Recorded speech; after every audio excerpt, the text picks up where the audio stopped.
El siguiente video tiene como objetivo ayudar a entender la teoría de Maturana y Varela. Para hacerlo me basé mayormente en el árbol del conocimiento. ¿Por qué la teoría de Maturana y Varela está incluida en este curso? Lo que el curso hace es revisar las distintas miradas de autores acerca de qué es la comunicación o fenómenos sociales relacionados con la comunicación. Ahora, la teoría de Maturana y Varela es inicialmente una teoría de sistemas biológicos. Sin embargo, también tiene una extrapolación para los sistemas sociales y por lo tanto para la comunicación. ¿Qué es la comunicación para Maturana y Varela? La comunicación es las conductas coordinadas en una unidad de tercer orden. En este momento esto suena muy enredado, casi como un trabalenguas.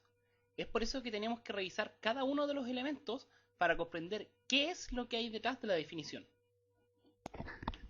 Primero, ¿qué es la conducta? Para los autores la conducta no es algo relacionado con la personalidad o con un modo de actuar. No es conducta en términos escolares, buena conducta, mala conducta. A lo que los autores se refieren al usar la palabra conducta es un movimiento. Este puede ser físico, lenguaje, transferencia, etc. Es la conducta en el sentido más abstracto en el que se puede entender. Segundo, ¿qué es una unidad de tercer orden? Una unidad de tercer orden es una nueva unidad que surge porque dos unidades autopoiéticas se unen sin perder su identidad. El ámbito de acción de una unidad de tercer orden es distinto al de las unidades que la componen. Generalmente las unidades de tercer orden surgen a partir de vertebrados superiores, por ejemplo, monos varios, cabras, seres humanos. Esto es lo que Maturana denomina como fenómenos sociales. El problema es que al tratar de explicar la definición inicial de comunicación, llegamos a otra definición que contiene otros elementos conceptuales que no hemos revisado previamente. Revisémoslo. ¿Qué es una unidad? Para Maturana, el observador es lo más importante para construir ciencia. Anterior a su obra, la importancia del observador se había subestimado. El autor estaba haciendo su doctorado en Harvard acerca del ojo de la rana. El resultado de su investigación fue un paper llamado ¿Qué le dice el ojo de la rana al cerebro de la rana? El experimento consistía en que se medían las respuestas encefaloeléctricas del cerebro de la rana ante estímulos visuales. La rana se encontraba inmovilizada y se le mostraban una serie de imágenes en movimiento. Se cuenta que una noche se quedó trabajando hasta tarde en el laboratorio. Dado que los equipos utilizados eran carísimos, decidió no arriesgarse a dañarlos y en vez de eso decidió mover su mano frente a la rana. Por primera vez la rana reaccionó. Lo que pasaba es que los equipos que proyectaban imágenes eran demasiado complejos. La rana no las podía ver. El descubrimiento significaba que la rana solo ve lo que la rana ve. La rana solo percibe objetos en movimiento y solo en cierto rango de movimiento. Maturana con el tiempo analiza cuáles son las implicaciones de su descubrimiento y se da cuenta de tres cosas. A. Vemos lo que vemos. B. No vemos lo que no vemos. Y C. No vemos que no vemos lo que no vemos. Afirmar que se ve lo que se ve no es problemático, pero las otras afirmaciones son casi inverosímiles porque son contrafácticas. Si viéramos lo que no vemos, podríamos darnos cuenta de cosas que no existen. Y si viéramos que no vemos lo que no vemos, podríamos encontrar una manera de utilizar esa información para eventualmente verlo. Eso se llama comúnmente el punto ciego. Hagamos el siguiente experimento. Fije la mirada en la cruz dibujada cubriendo su ojo izquierdo, ajustando su posición hasta unos 40 centímetros de la pantalla. Si el experimento resultó, el punto negro debería desaparecer. Toma un par de intentos conseguirlo. Si es necesario en este punto, pausa el video. La relevancia del observador, por lo tanto, es central. Y es por eso que Maturana aplica esto al método científico. A. Descripción del o los fenómenos a explicar de una manera aceptable para la comunidad de observadores. B.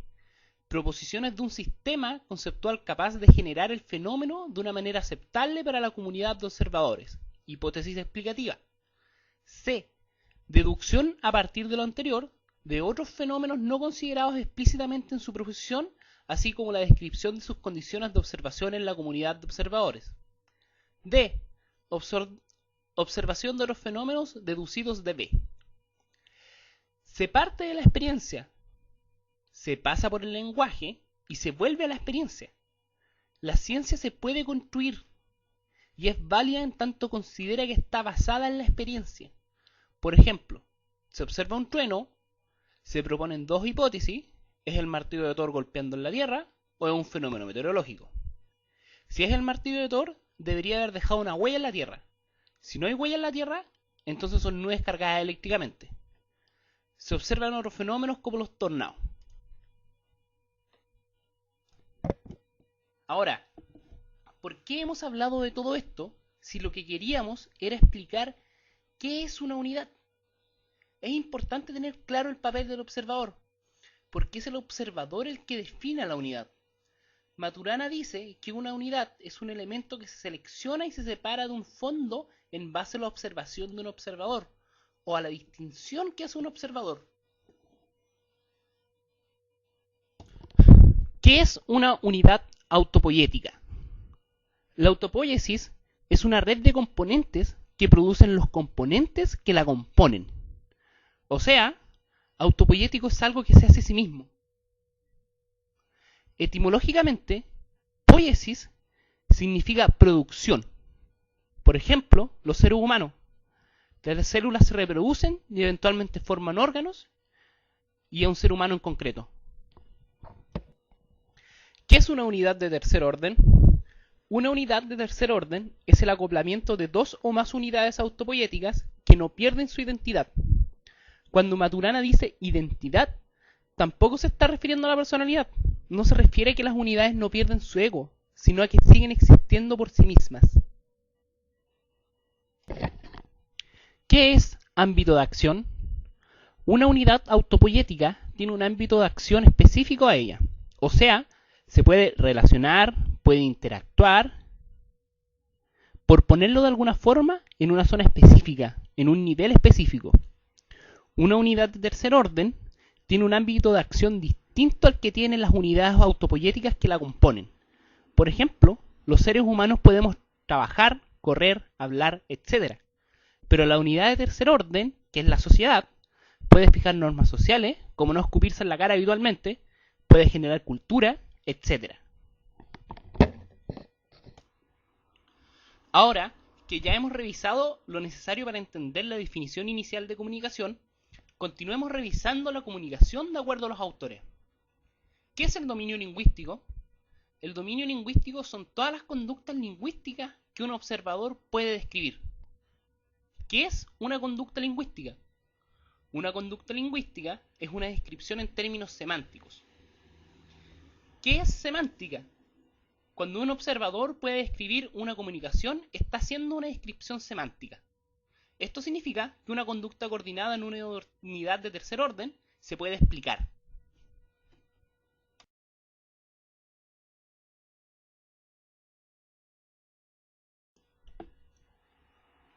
¿Cuál es la reflexión práctica acerca de la comunicación según Maturana y Varela? Las sociedades que limitan el dominio lingüístico son sociedades desviadas, porque coartan las posibilidades propias del ámbito de acción de las unidades autopoiéticas que la componen. Por ejemplo, China y todas las restricciones que impone sobre el uso de Internet. No se puede hablar sobre temas políticos, no se puede buscar temas políticos, etc. ¿Cómo se inscribe la reflexión de los autores en relación a anteriores teorías? Para Maturana y Varela, la comunicación no es un paquete de datos que se entrega de un extremo a otro. A esto ellos le llaman la metáfora del tubo de comunicación. Para entender a cabalidad, necesitamos echar mano a un concepto adicional, a saber, determinismo estructural. ¿Qué es el determinismo estructural? Como se había explicado anteriormente, la comunicación ocurre a partir de dos o más unidades autopoiéticas. Como también se había explicado, las unidades autopoiéticas se producen a sí mismas. Lo que ocurre entonces es que los cambios que puedan ocurrir en una unidad autopoiética son solamente debido a que la unidad los ha provocado o se ha producido a sí misma un cambio. El determinismo estructural significa que en una unidad autopoiética los cambios que pueden ocurrir solamente si es que su estructura lo permite. Los cambios posibles están escritos en su estructura, Por ejemplo, si nos refregamos fuertemente un ojo o recibimos un puñetazo, se ven estrellitas. Eso es porque la estructura del ojo está determinada solo para ver. Interpreta un estímulo como el tacto brusco, como lo puedo interpretar, de acuerdo a su estructura. ¿Cuál es la relación del determinismo estructural con la comunicación? Dos unidades autopoyéticas no se transmiten un paquete de datos que va de un emisor a un receptor.